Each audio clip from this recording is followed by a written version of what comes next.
suara, cubaan suara, cubaan suara, cubaan suara. Okey, baik. Bismillahirrahmanirrahim. Assalamualaikum warahmatullahi wabarakatuh. Okay, hari ini seperti biasa kita akan sambung semula sesi PDPR kita untuk subjek Jawi dan Khat tahun 5. Okay, boleh bawa keluar buku teks, keluar buku teks. Dan sesiapa yang dah buka buku teks, dah bawa keluar buku teks, boleh buka muka surat 5. Muka surat 5. Jangan lepas kita belajar tentang ayat penyata. Kita belajar tentang ni, menulis pelbagai jenis ayat. Tetapi untuk unit 1, kita belajar tentang ayat penyata. Jadi hari ini kita akan sambung untuk ayat nafi. Okey, kita boleh tengok apa itu ayat nafi. Okey. Baca sama-sama keterangan. Okey. Sama-sama ikut sambil tunjuk dan ikut bacaan. Ayat nafi ialah ayat yang diucapkan untuk menafikan sesuatu perkara dengan menggunakan perkataan tidak atau bukan. Contoh. Nombor 1. Kereta itu bukan milik ayah saya. Contoh kedua. Tidak semua yang kita makan baik untuk kesihatan. Yang ketiga. Ahmad tidak suka mendengar radio. Jadi ayat nafi ini ialah ayat yang berbentuk kita menidakkan sesuatu. Ayat yang berbentuk kita menafikan ataupun kita menidakkan sesuatu kenyataan. Contohnya dia dah bagi. Nombor 1. Kereta itu bukan milik ayah saya. Yang kedua. Tidak semua yang kita makan baik untuk kesihatan. Yang ketiga. Ahmad tidak suka mendengar radio. Ayat nafi ni mudah saja awak nak kenal pasti. Kenal pasti daripada perkataan-perkataan nafi. Perkataan-perkataan yang berbentuk tidak. Ni contohnya dia bagi tidak ataupun bukan. Ini salah satu contoh. Contoh-contoh perkataan nafi. Penafian. Okey, baik. Kita sambung bacaan. Baca dan fahami. Okay, sama-sama kita baca sambil tengok, sambil tunjuk. Okay. Seekor keldai tua merayau-rayau di pinggir hutan. Sugul benar wajahnya. Memang kini ia tidak berdaya lagi berbakti kepada tuannya. Okey, nampak tak dia ada tebalkan huruf, satu huruf, tidak bulatkan. Okey, tidak ini adalah keluarkan anak panah, tulis kata nafi ataupun perkataan nafi. Jadi ayat yang menggunakan perkataan ini adalah ayat berbentuk ayat nafi, ayat penafian. Okey, kita teruskan bacaan. Akan tetapi, mengapa dihalau seperti anjing kurap? Bagaimana bakti yang dicurahkan sejak sekian lama ini? Tidakkah ada belas dan simpati? Nampak tak dia tebalkan huruf tidak, perkataan tidak. Jadi bulatkan dan keluarkan, tulis kata nafi. Tidak ini kan kata nafi. Jadi ayat ini berbentuk ayat nafi. Walaupun di hujungnya dia pakai tanda soal, tetapi tidak semestinya ianya kata soal, dia ayat soal, tetapi ianya adalah ayat penafian sebab dia gunakan perkataan tidak. Okey, baik. Kita cuba buat latihan sikit. Okey. Okey, nombor 2. Kita buat latihan sama-sama sedikit. Okey. bincang dan baca ayat nafi dengan intonasi yang betul. Kita ayat nafi ni pun kita kena gunakan intonasi yang betul. Okey, baik. Mula-mula boleh dengar dulu. Boleh dengar dulu intonasi Ustaz. Bukan saya yang mengambil buku itu. Okey, boleh. Boleh ikut semula. Bukan saya yang mengambil buku itu. Okey, kita buat semula mengikut intonasi penafian. Okey, alif. Bukan saya yang mengambil buku itu. Macam tu adalah contoh intonasi penafian. Okey, nombor 2. Ba. Saya tidak pernah mengingkari arahan guru saya. Okey, kita ulang semula intonasi. Saya tidak pernah mengingkari arahan guru saya. Okey, kita ulang lagi. Saya tidak pernah mengingkari arahan guru saya. Okey, baik. Yang ketiga, ta. Memberi sedekah bukan untuk menunjuk-nunjuk. Ulang lagi. Memberi sedekah bukan untuk menunjuk-nunjuk. Itu adalah intonasinya. Okey, baik. Kita tengok yang terakhir. KLCC bukanlah bangunan yang tertinggi di dunia. Ulang semula. KLCC bukanlah bangunan yang tertinggi di dunia. Okey, baik.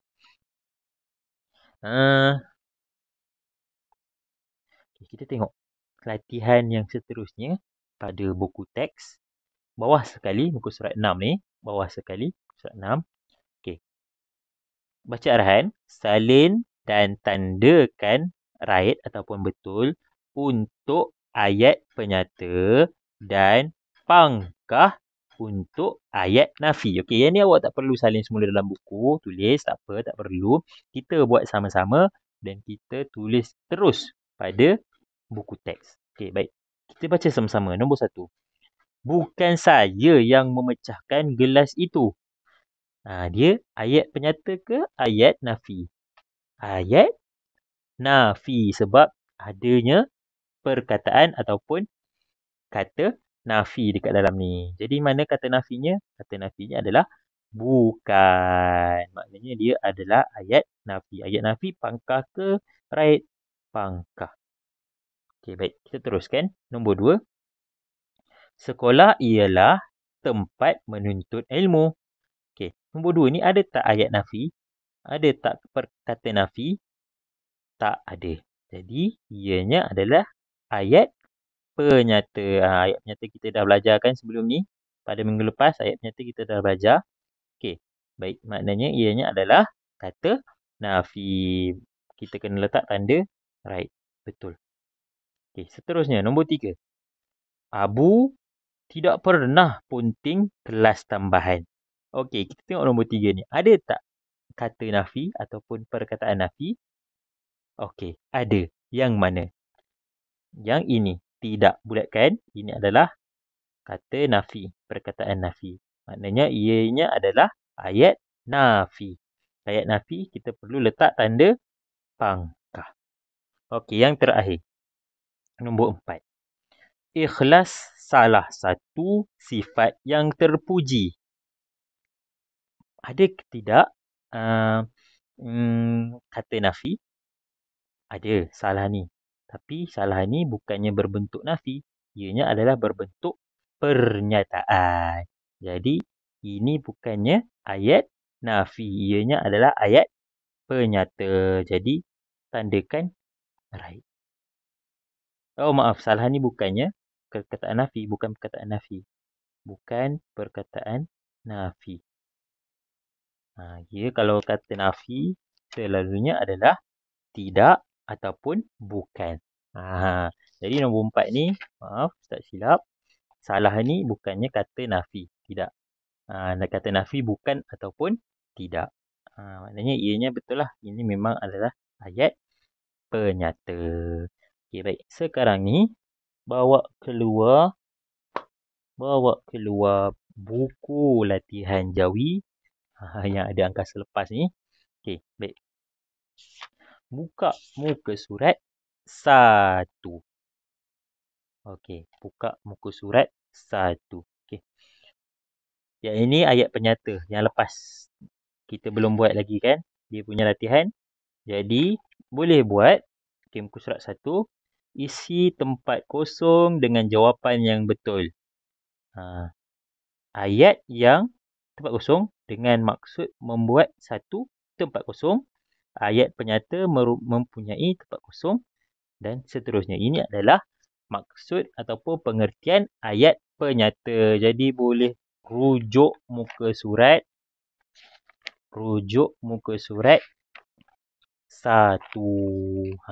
Yang ini. Awak lengkapkan semula berdasarkan keterangan, berdasarkan pengertian yang dah diberikan dalam buku teks. Jadi ini tak ada masalah. Okey, baik. Buka muka surat 2. Okey, buka muka surat 2. Suaikan jawapan yang betul. Okey. Yang sebelah kanan, dia berikan satu contoh ayat penyata. Bukan satulah, banyak. Tapi di sebelah kanan ni semuanya contoh-contoh ayat penyata. Dan di sebelah kiri ni adalah keterangan. Dia menerangkan semula ayat-ayat penyata yang ada di sebelah kanan. Jadi, awak kena suaikan. Suaikan mana yang bersesuaian dengan keterangan dia dengan ayat penyata yang diberikan. Awak kena bacalah satu-satu. Yang pertama, Daniel seorang anggota polis. Okey, kita tengok. Menyatakan tentang perbuatan. Ada tak dia nyatakan Daniel ni buat apa-apa perbuatan? Tidak. Tak ada. Menyatakan tentang keperluan. Ada tak Daniel nak apa-apa? Tidak. Dia menyatakan tentang sesuatu tempat. Yang ni dia cerita tentang tempat ke? Daniel ni bukan tempat. Dia adalah seorang polis. Dia adalah seorang, maknanya orang lah. Okay, kita tengok yang seterusnya. Menyatakan tentang kemajuan negara. Ada kaitan ke kemajuan negara dengan Daniel ni? Tak ada. Jadi yang terakhir, menyatakan tentang pekerjaan. Polis ni pekerjaan ataupun tidak? Ya, pekerjaan. Maknanya, ianya adalah nombor 1 punya keterangan. Nombor 1. Sesuaikan dengan pembaris. Jangan ikut start. Jangan guna tangan saja. Sesuaikan guna pembaris. Okey, baik. Seterusnya, nombor 3. Ni sebenarnya semuanya adalah latihan untuk ayat penyata. Okey, tak apa. Kita buat dulu untuk ayat penyata. Ayat nafi, Ustaz cari dia tadi. Tak ada pula. Ayat penyata, ayat kehendak, ayat seru. Okey, tak apa. Ayat nafi ni nanti minggu depan. Jadi, yang nombor 3 pun awak kena buat. Okay, ini untuk penyata ya, untuk latihan minggu lepas. Okay, untuk penyata nanti Ustaz bagi. Untuk latihan ayat nafi nanti Ustaz bagi. Okay, baik. Nombor 3 awak kena disuruh gariskan jawapan yang betul. Okay, nombor 1, akhlak yang baik harap dicontohi ataupun perlu dicontohi. Mana satu yang lebih sesuai? Awak kena pilih sendiri. Harap ke perlu dicontohi yang lebih sesuai? Mestilah perlu. Akhlak yang baik perlu dicontohi. Ayat akhlak yang baik harap dicontohi. Tidak sesuai. Okay, baik. Seterusnya sampailah nombor 10. Boleh pilih dan boleh baca dan pilih jawapan yang bersesuaian. Okay, nombor 4 pun sama. Lengkapkan ayat berikut. Okay, dia dah bagi dah. Pilihan jawapan menggemari, Perak, Terengganu, menyemarakkan, Sarawak, tradisional, semangat dan tempatan. Jadi awak kena isikan tempat kosong dengan penyataan yang bersesuaian. Nombor 1, bersukan memupuk memupuk perak juang ke? Tidak. Jadi awak kena cari jawapan yang bersesuaian dengan tempat kosong yang telah diberikan. Selesaikan sampai nombor 8. Okey. Nombor 5. Nombor 5 pun dia suruh susun semula ayat berikut. Jadi awak kena susunlah. Dia yang atas ni dia bagi tak mengikut susunan. Cuba awak baca. Peribadi, Muslim, kebersihan mencerminkan seseorang. Tak sesuai. Ayat ni kita tak faham maksudnya. Jadi awak kena susun semula ayat ni. Susun semula. Tulis semula. Yang pertama jangan tulis dulu. Awak terus nomborkan. Okay, contohnya. Peribadi, Muslim, kebersihan mencerminkan seseorang. Okey. Mana nombor 1? Yang sesuai peribadi ke? Tidak sesuai. Muslim ke? Tidak sesuai. Kebersihan nombor 1. Okey, kemudian nombor 2. Cari nombor 2. Peribadi ke? Kebersihan peribadi. Tak sesuai. Jadi, mencerminkan. Letak nombor 2. Kebersihan mencerminkan. Okey, kemudian peribadi. Nombor 3. Kebersihan mencerminkan peribadi. Peribadi siapa? Peribadi seseorang Muslim. Ni nombor 4 dan ini nombor 5. Kemudian barulah tulis semula ayat yang lengkap. Sama sampai nombor 5. Dan yang terakhir, banyak sikit kerja kamu hari ni. Yang ini paling mencabar. Tak kisah, awak buat sahaja. Betul ataupun salah, belakang cerita nanti Ustaz betulkan. Jawi ayat berikut. Faris membeli ikan dan sayur di pasar borong. Jadi jawikan setiap ayat yang telah dia berikan dalam rumi. Jadi awak perlu jawikan. Tak kisahlah awak nak guna internet ke, cari ejaan-ejaan jawi. Faris macam mana eja, membeli macam mana eja. Boleh buat search dalam Google. Membeli dalam jawi. Nanti dia akan keluarlah, dia akan berikan. Kalau awak dah tahu, awak terus tulis. Mudah sahaja. Betul ke salah, belakang cerita. Nanti Ustaz betulkan semula latihan kamu. Okey, maknanya kerja rumah kamu daripada nombor 1 sehinggalah nombor muka surat 6. Daripada muka surat 1 sehinggalah muka surat 6. Buku latihan Jawi tahun 5. Okey, baik, itu sahaja untuk hari ini. Assalamualaikum warahmatullahi wabarakatuh.